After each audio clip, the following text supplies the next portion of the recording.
Welcome to CSK Darbar. இன்னைக்கு நம்ம என்ன டாபிக் பேச போகிறோன்னா, for the past 2 days Madhampatty Rangaraj அவர்கள், அதாவது குக் வித் கோமாளியில் வந்த மாதம்பட்டி ரங்கராஜ் அவர்கள் அவளை பற்றியும், ஜாய் கிறிசில்டா அவங்கள பற்றியும் தான் சோஷியல் மீடியாவில் பரபரப்பாக பேசப்பட்டுட்ருக்கு. ஜாய் கிறிசில்டா ஒரு ஃபேமஸான ஒரு யூடியூப் சேனலில் ஒரு இன்டர்வியூ கொடுத்துருந்தாங்க.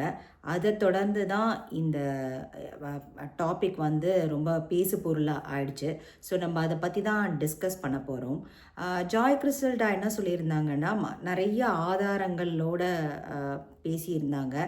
அதாவது அவங்க வீட்டு கல்யாணமான ஆதாரம், மாதம்பட்டி ரங்கராஜ் அவர்கள் தாலி கட்டினது, அதுக்கப்புறம் அவங்க வீட்டுக்கு குடி போகும்போது மாதம்பட்டி அவர்கள் சைன் பண்ணின ஆதாரம் எல்லாமே காமிச்சிருந்தாங்க. ஸோ லாஸ்ட் இயர் ஏதோ TV function, Vijay TV awards ஃபங்க்ஷனுக்கு கூட ஜாய் கிறிசில்டாவை தான் அவங்க கூட்டிகிட்டு வந்ததாக சொல்லியிருந்தாங்க.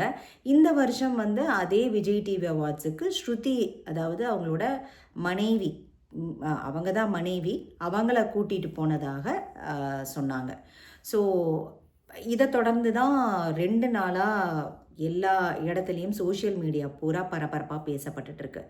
இது எல்லாமே உண்மையாக இருக்கிற பட்சத்தில், அதாவது அவங்க சொன்ன அத்தனை விஷயமும், ஜாய் கிறிசில்டா சொன்ன அத்தனை விஷயமும் உண்மையாக இருக்கிற பட்சத்தில், ஏன் நான் இந்த உண்மையாக இருக்கிற பட்சத்தில் பெனிஃபிட் ஆஃப் டவுட் கொடுக்குறேன் அப்படின்னா, இன்னும் நம்ம ரங்கராஜ், மாதம்பட்டி ரங்கராஜ்டேந்து எந்த விஷயமும் அதிகாரப்பூர்வமாக பேட்டியோ எதுவுமே அவர் கொடுக்கல. இது சம்பந்தமாக அவர் ஒத்துக்கவும் இல்லை, டினை பண்ணவும் இல்லை. அவர் அமைதி தான் காத்துட்ருக்கார்.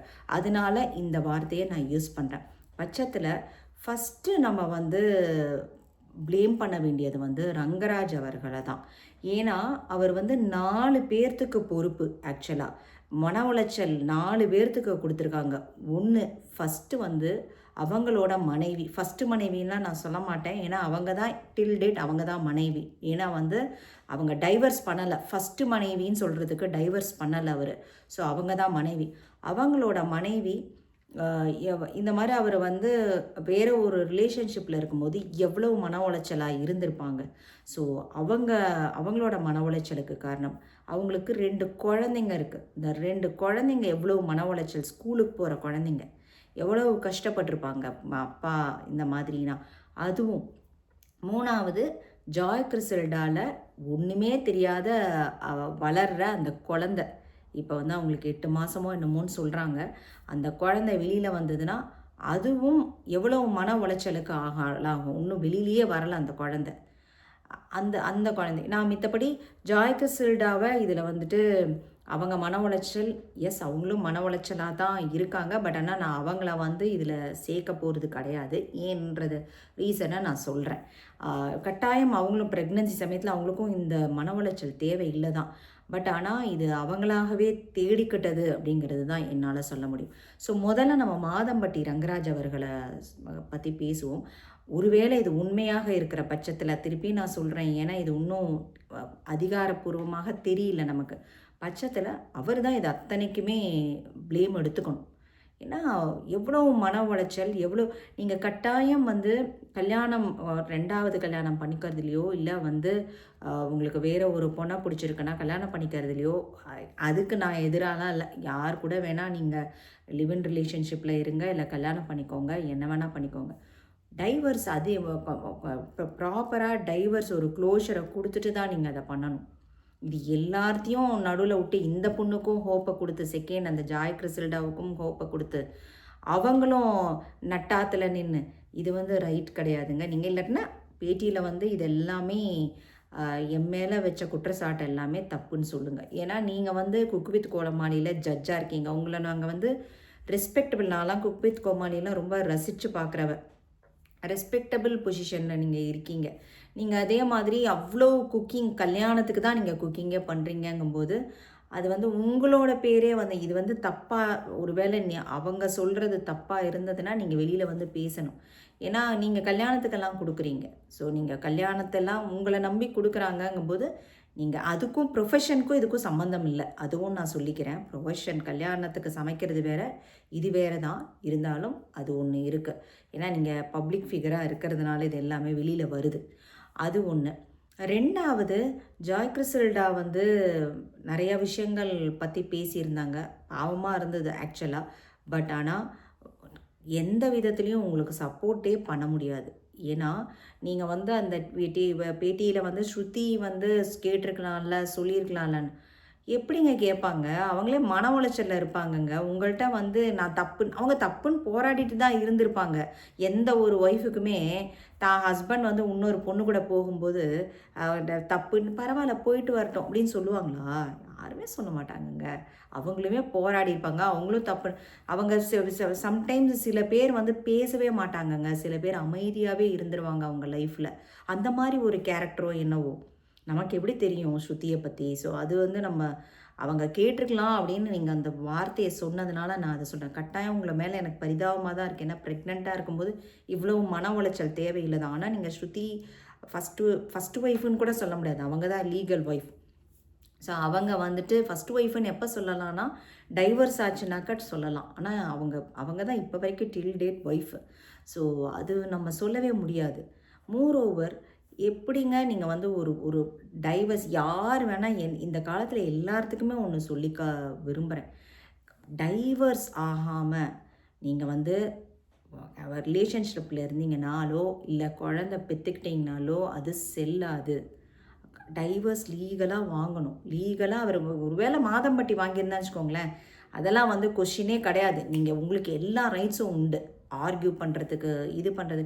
இந்த குழந்தைக்கான எல்லாமே கிடைக்கும். அதுதான் வக்கீல் கூட ஏதோ ஒரு இதில் சொல்லியிருந்தாங்க. இந்த குழந்தைக்கு உண்டான எல்லாமே கிடைக்கும். ஆனால் உங்களுக்கு அந்த ஒரு அங்கீகாரம் கிடைக்கவே கிடைக்காது ஜாய் கிறிசல்டா. அதுதான் பிரச்சனை இங்கே வந்துட்டு. நீங்கள் சொல்கிறது எல்லாமே உங்கள் மேலே நிறைய நியாயங்கள் இருக்கலாம், ஆசை வார்த்தை எல்லாமே சொல்லலாம். ஆனால் நம்ம இந்த காலத்தில் ஏன் இதை எக்ஸாம்பிளாக சொல்கிறேன்னா, நிறையா பொண்ணுங்களுக்கும் இது ஒரு லெசனாக கூட இருக்கலாம். அதனால் இது வந்து செல்லவே செல்லாது. இந்த கல்யாணமோ நீங்கள் என்ன சொன்னாலும் அது வந்து கோர்ட்டுக்கு போனாலும் அது செல்லாது. குழந்தைக்கு உண்டான உரிமை வேணால் கிடைக்கலாம். ஆனால் மித்தபடி உங்களுக்கு ஒய்ஃபுங்கிற அந்த அங்கீகாரம் வந்து கிடைக்குமாங்கிறது ரொம்ப டவுட்டு. இத்தனை விஷயத்துக்கு அப்புறம் நீங்கள் திரும்பி அவர் கூட சேர்ந்தால் கூட அது ஒரு கேப் இருந்துக்கிட்டே இருக்கும்.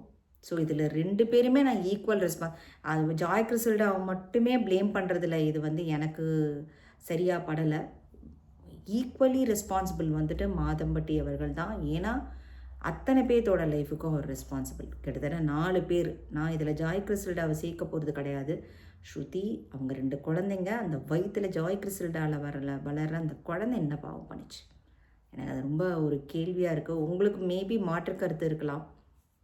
என்னோடய டேக் இது தான். மேபி இப்போ எல்லாம் பேசிகிட்ருக்காங்க அவர் மேபி பிக் பாஸில் கூட வரலாம்னு தெரில. பட் ஆனால் இது எல்லாமே நீங்கள் இல்லாட்டா எதுக்காக நான் இதெல்லாம் ஒன்றுமே பண்ணலைன்னு ஒரு பதிலை சொல்லுங்கள். அது மீறி எனக்கு வந்து இந்த குக் வித் கோமாளி அவங்கள ஜட்ஜாக பார்க்கும்போதெல்லாம் இருக்குல்ல, முன்னாடியெல்லாம் ஒரு ரொம்ப பிடிக்கும் உங்களோட இது இந்த சம்பவத்துக்கு அப்புறம்லாம் இருக்குல்ல, ஒருவேளை இவருக்கு டவுட் உங்களை பார்க்கும்போது அந்த விஷயம் ஓடிக்கிட்டே இருக்குது. அதை நீங்கள் கிளியர் பண்ணிட்டீங்கன்னா எங்களுக்கும் ஆடியன்ஸ், ஏன்னா நீங்களாம் பப்ளிக் ஃபிகர், அதனால சொல்கிறேன். எல்லாம் நீங்கள் நினைக்கலாம் எல்லார் வீட்லேயுமே பிரச்சனை உண்டு தான். இப்போ எங்கள் ஒவ்வொருத்தரோட வீட்டோட லைஃபோட பிரச்சனையும் வெளியில் வந்ததுன்னா எல்லாரோட இதுவுமே பேசு பொருளாக தான் ஆகும். அது மறுக்க முடியாது. பட் ஆனால் இது வந்து அந்த பொண்ணு வந்து இன்டர்வியூ கொடுத்ததுனால இதை நான் பேசுகிறேன். 2 பேருமே ஈக்குவல் ரெஸ்பான்சிபிலிட்டி.